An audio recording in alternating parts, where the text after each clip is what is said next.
Web serials இனி டிவிக்கு முன்பே சன் நெக்ஸ்ட் ஆப்ல ஜாலியா எல்லாருக்கும் முன்னாடியே பாருங்க. இப்பவே சன் நெக்ஸ்ட் ஆப்பை டவுன்லோட் பண்ணி சப்ஸ்கிரைப் பண்ணுங்க.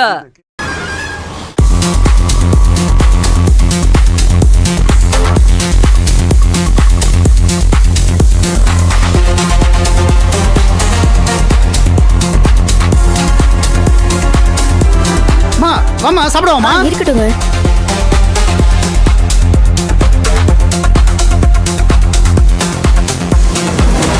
எக்ஸ்கியூஸ் மீ மேம், நான் ஒரு சோஷியல் மீடியா இன்ஃப்ளூயன்சர்.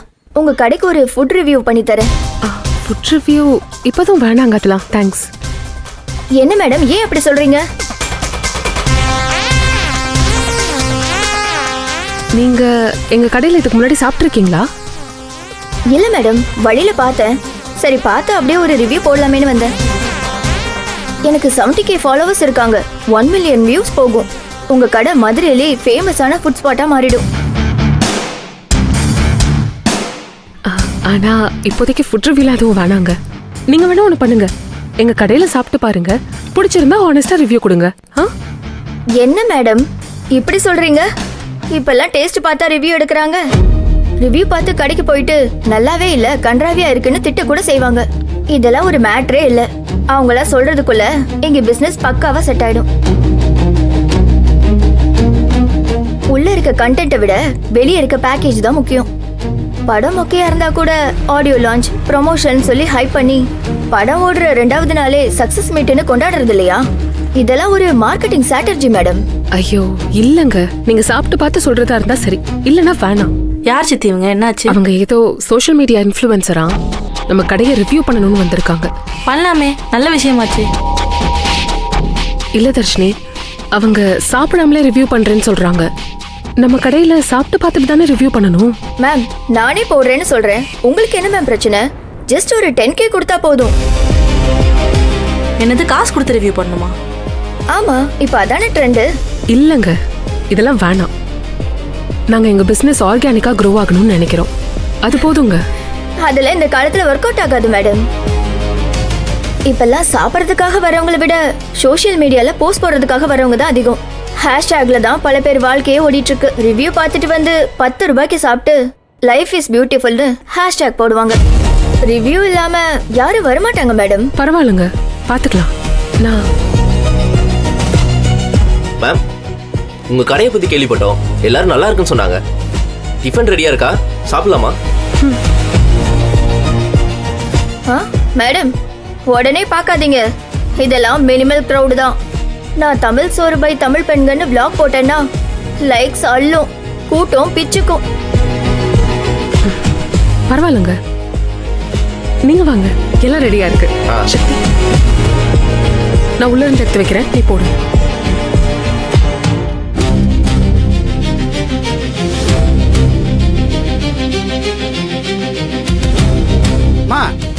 நில்லுமா. என்னமோ வீடியோ எடுத்து போறேன்னு சொன்னியே, அப்படியே என் கடையை எடுத்து போடுறது? எவ்வளவு தருவீங்க? காசெல்லாம் கிடையாதுமா, வேணா ஒரு வேளை பிரியாணி சாப்பிட்டு போ. எது, உங்க பொட்டல பிரியாணி தின்னுட்டு உங்களுக்கு ரிவ்யூ போடுவாங்களா? 20,000 ரூபாய் கொடுத்தா ரிவ்யூ போடுறேன். என்னது, 20,000 ரூபாவா? அவங்ககிட்ட 10,000 ரூபாய் தானே கேட்டுக்கிட்டு இருந்தா? அவங்க சுத்தமான சாப்பாடா ஹைஜீனிக்கா கொடுக்குறாங்க, அதனால கேட்டேன். நீங்க வச்சிருக்கிறது ஒரு ஓட்ட வண்டி, இது ஒரு டப்பா, இதுக்கு ஓனர் வேற நீங்க. இதெல்லாம் ஹைட் பண்ணி போடணும்னா 20,000 கண்டிப்பா வேணும், இல்லைன்னா போட முடியாது. என்னது, 20,000 ரூபாவா? நீ கிளம்புமா.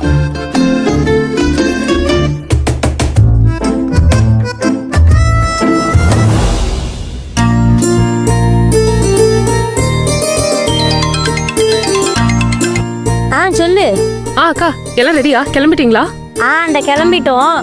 ஜனனி, இல்ல அக்கா இருங்க, நானும் வரேன். எதுக்கு இப்ப? இல்லக்கா, நான் வரேன். உங்களுக்கு தனியா எடுத்து வைக்க சிரமமா இருக்கும். தர்ஷினியையும் வீட்டுக்கு அனுப்பியிருக்கேன், நானும் வந்துடுறேன். நம்ம எல்லாரும் சேர்ந்து எடுத்து வச்சிடலாம். அந்த பிரியாணி கிண்ட போறோம், முடிச்சுட்டு கிளம்பிட வேண்டியதான். நீங்க ரெடி பண்ணிட்டே இருங்க, நான் வந்துடுறேன். சக்தி, நான் வீடு வரைக்கும் போயிட்டு வந்துடுறேன். நான் வரணுமா? இல்ல வேணாம், நீங்க இருக்கிறவங்கள பாரு. நான் போயிட்டு வந்துடுறேன், எல்லாத்தையும் ஏத்திட்டு வந்துடுறேன். இல்ல வேணாம், நான் ஆட்டோலயே வந்துடுறேன். எல்லாத்தையும் ஏத்தணும்ல, ஆட்டோலயே போயிட்டு வந்துடுறேன். பாத்துக்கோ.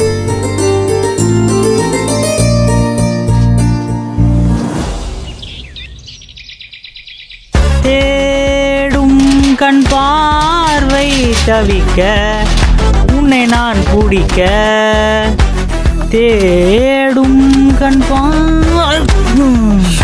எங்கடா ராஜாக்களா இருக்கீங்க?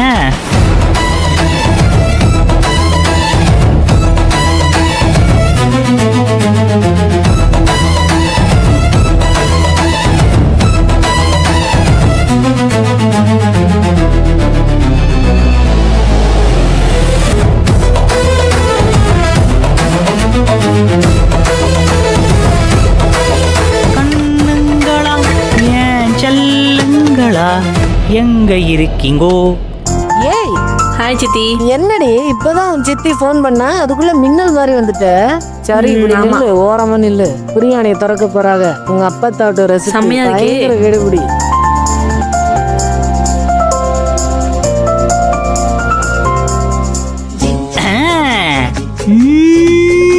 இந்த வரண்டி செல்லம், இந்த வர தங்கம் தயிர் அங்கேயே இரு. மாட்டினேன்.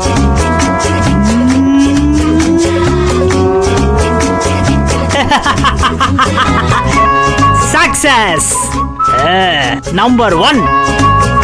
டேய் என்னடா அது கூட பேச்சுவார்த்தை நடத்திக்கிட்டு இருக்க? சீக்கிரம் எடுடா. யாராவது வந்து சீக்கிரம்னா நான் என்ன கரப்பாம்பூச்சியை உற்பத்தி பண்ணியா கொண்டு வர முடியும்? முதல்ல அதை நான் பார்க்கணும், அப்புறம் அதை பிடிச்சி தூக்கணும், அப்புறம் இந்த டப்பால போட்டு அடைக்கணும். எவ்வளவு பெரிய ப்ராசஸ் தெரியுமா? சீக்கிரம்னா அடிங்க. ஓவரா பேசாம சீக்கிரம்.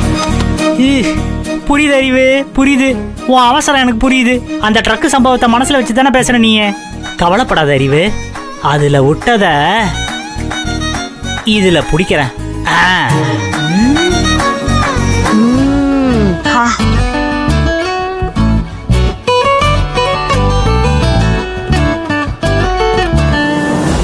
கண்டுபிடிச்சிட்டேன்.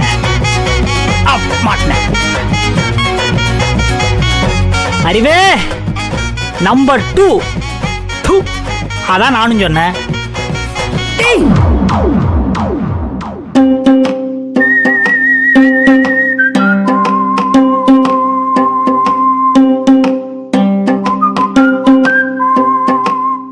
என்னடி? சூப்பர், வேற லெவல். எப்படி இருக்க? நான் போடுற பொருள் தான் போட்டிருப்பீங்க, அதே அளவு தான் போட்டிருப்பீங்க. ஆனா ஒரு மாதிரி வித்தியாசமா வேற டேஸ்ட் இருக்கு. நான் வேற உலகத்துக்கு போயிட்டேன். எப்படி ஏத்த? அதாண்டி கைப்பக்கம். பழைய முனியாண்டி விலாஸ்ல அங்க போய் தின்னுபிட்டு அதுல அவன் இதை போட்டிருப்பான் அதை போட்டிருப்பான்னு யோசிச்சு நானா கூட்டி குறைச்சி செஞ்சு பார்த்தேன். கொஞ்ச நாள்ல அது கைக்கு அடங்கிடுச்சு. அந்த பக்குவம் தான் இது. சரி சொல்லுங்க, எதை கூட்டி போட்டீங்க, எதை குறைச்சி போட்டீங்க? அதெல்லாம் சொல்லி தர முடியாது. ஏன் சொல்லி தர முடியாது? மொச்ச போட்ட குழம்பைய அவரைக்காய் பொரியல 40,000 தடவை சொல்லி கொடுத்தியா? இதை சொல்லி கொடுக்க என்ன? அதெல்லாம் சாதாரணண்டி, இது பெரிய விஷயம் இல்ல. இத நான் சொல்லி கொடுத்தேன் வெயி, கொஞ்ச நாள்ல நீ மறந்துடுவேன். அத நீயே கத்துக்கிட்டேன்னு வெயி, வாழ்க்கை பூரா மறக்க மாட்டேன். ஏய், ஒரு விஷயம் தெரியுமா? என்ன பொண்ணு பார்க்க வர்றப்ப இவ தாத்தா என்ன நேர்ல பார்க்கவே இல்ல. கறி குழம்பு வைக்க சொல்லிங்க பொண்ணன்னு சொல்லிட்டு அதை நான் வச்சு கொடுத்ததுக்கு அப்புறம் அதை சாப்பிட்டுட்டு பொண்ணு பிடிச்சிருக்குன்னு சொல்லிட்டு போயிட்டான்.